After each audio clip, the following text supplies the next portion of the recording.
Waalaikumsalam warahmatullahi wabarakatuh. Dan selamat pagi. Baik, hari ini kita lanjutkan materi pembelajaran PKN-nya ya. Sebelum kita lanjut, saya mau tanya dulu, siap belajar PKN toh? Siap. Ada yang tidak hadir?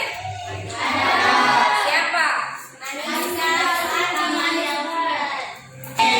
Oke, kalau begitu kita lanjut ya. Sebelum kita masuk pada materi pembelajaran, terlebih dahulu mari kita sama-sama berdoa sesuai dengan keyakinan dan kepercayaan masing-masing ya. Berdoa dimulai. Berdoa selesai.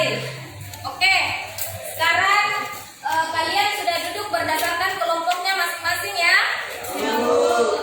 Nah, untuk pertemuan hari ini kita masih membahas KD yang sama dengan pertemuan sebelumnya, yaitu tentang KD 3.5. Pertemuan sebelumnya kita membahas KD 3.5 ya. Sekarang kita juga membahas KD yang sama. Bisa dilihat tulisannya di belakang? Bisa ya? Untuk KD 3.5 yaitu mengkaji kasus-kasus ancaman terhadap Ipolixos berharga dan strategi mengatasi dalam bingkai Bhinneka Tunggal Ika. Jadi untuk KD 3.5 ini ada 5 poin di dalamnya ya. Cuman pertemuan hari ini kita hanya membahas 3 poin, yaitu strategi di bidang ideologi, politik, dan ekonomi. Bisa ya? Paham ya? Oke, sekarang kita lanjut. Untuk KD 3.5 tadi ada 4 tujuan pembelajaran yang harus kita capai pada pertemuan hari ini ya. Yang pertama yaitu menghayati nilai-nilai yang membentuk kesadaran akan ancaman terhadap negara, strategi mengatasinya berdasarkan asas Bhinneka Tunggal Ika. Ketika dilihat dari tujuan pembelajaran, sudah bisa terlintas di pikiran kita bahwa apa yang kita akan lakukan sebentar. Untuk di poin 3 itu kalian sebentar disajikan suatu video, kemudian dari video itu kalian mengkaji, menganalisa kasus yang ada untuk membuat kira-kira strategi apa yang bisa kita lakukan. Setelah kalian menganalisa, mendiskusikan secara kelompok, itu nanti kalian presentasikan apa yang kalian sudah didiskusikan. Ya, bisa ya? Bisa? Oke, silakan kalian lihat videonya.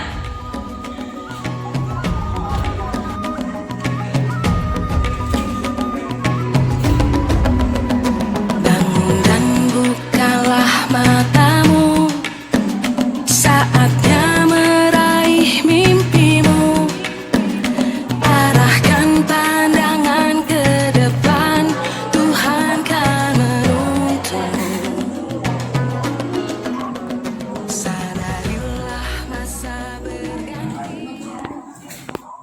Setelah kalian melihat tadi video ini, sekarang yang menjadi tugas kalian, apa kira-kira yang bisa kamu tangkap dari video itu, dan ketika ada ancaman seperti itu, strategi apa yang harus kita lakukan supaya ancaman itu tidak terus-menerus terjadi.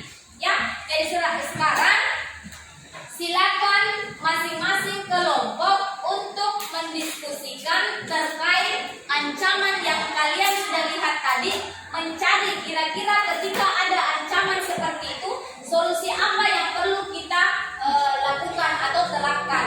Oke?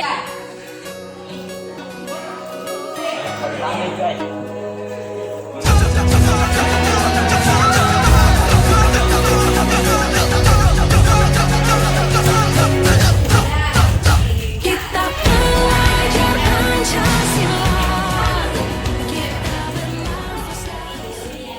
Kami dari kelompok 1 akan mempresentasikan materi yang telah kami diskusikan tadi berdasarkan video yang telah diungkapkan.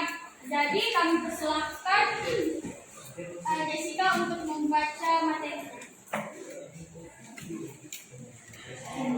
Jadi dalam video pertama itu membahas tentang ancaman yang ada dalam bidang ideologi. Jadi saya akan memberikan beberapa strategi dalam ancaman dalam bidang ideologi. Yang pertama yaitu memberi informasi kepada rakyat. Informasi atau pengetahuan kepada rakyat mengenai pihak asing harus diberikan. Hal ini agar masyarakat tidak mudah percaya terhadap pengaruh asing, terlebih yang bertentangan dengan ideologi Pancasila. Yang kedua yaitu mempelajari Pancasila. Pemahaman ideologi Pancasila harus dilakukan sejak dulu di bangku sekolah melalui mata pelajaran atau kegiatan lain, sehingga siswa maupun mahasiswa lebih memahami dan mengerti pentingnya Pancasila sebagai ideologi. Pertanyaan untuk kelompok 1. Apa yang harus dilakukan untuk meningkatkan perekonomian Indonesia? Ini saya sebagai perwakilan dari kelompok 3 ingin bertanya kepada kelompok 1. Apakah komunisme termaksud ancaman di bidang ideologi? Jelaskan alasannya. 1. Apa penyebab resesi dan mengapa pada tahun 2023 ekonomi dunia disebut gelap? Apa yang telah disampaikan oleh teman saya. Jadi, untuk meningkatkan perekonomian Indonesia, yang pertama yang harus dilakukan adalah meningkatkan kualitas sumber daya manusia. Terus, meningkatkan jumlah UMKM. 3. Membuka lapangan pekerjaan. 4. Meningkatkan investasi dari luar negeri. 5. Meningkatkan ekspor dan impor. 6. Pembangunan infrastruktur. Dan yang terakhir, tanah dan kekayaan alam lainnya. Jadi saya akan menjawab pertanyaan ketiga. Jadi, paham komunisme merupakan termasuk ancaman di bidang ideologi. Sebab, dalam prakteknya, paham komunis tidak sesuai dengan nilai Pancasila, di mana paham komunis tidak mempercayai keberadaan Tuhan yang Maha Esa. Saya ucapkan terima kasih banyak kepada anak-anakku atas segala partisipasinya, baik kelompok penyaji maupun kelompok yang lain. Sekali lagi, jadi yang sudah dipaparkan tadi oleh kelompok penyaji itu sudah sangat baik. Namun sebelum Ibu mengakhiri pertemuan ini, mungkin sedikit Ibu ingin memberikan penguatan materi terkait materi yang kita bahas hari ini ya. Oke.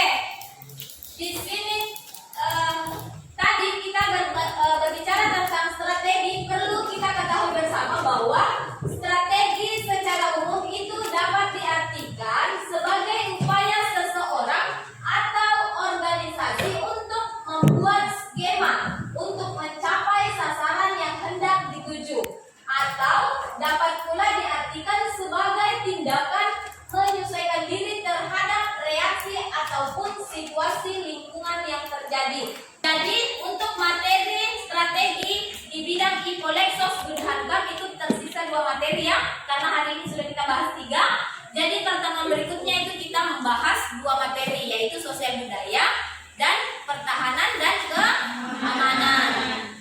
Paham sampai di sini? Paham. Oke. Kalau sudah paham sampai di sini, untuk pertemuan hari ini Ibu cukupkan sampai di sini. Sekian dan terima kasih. Sekali lagi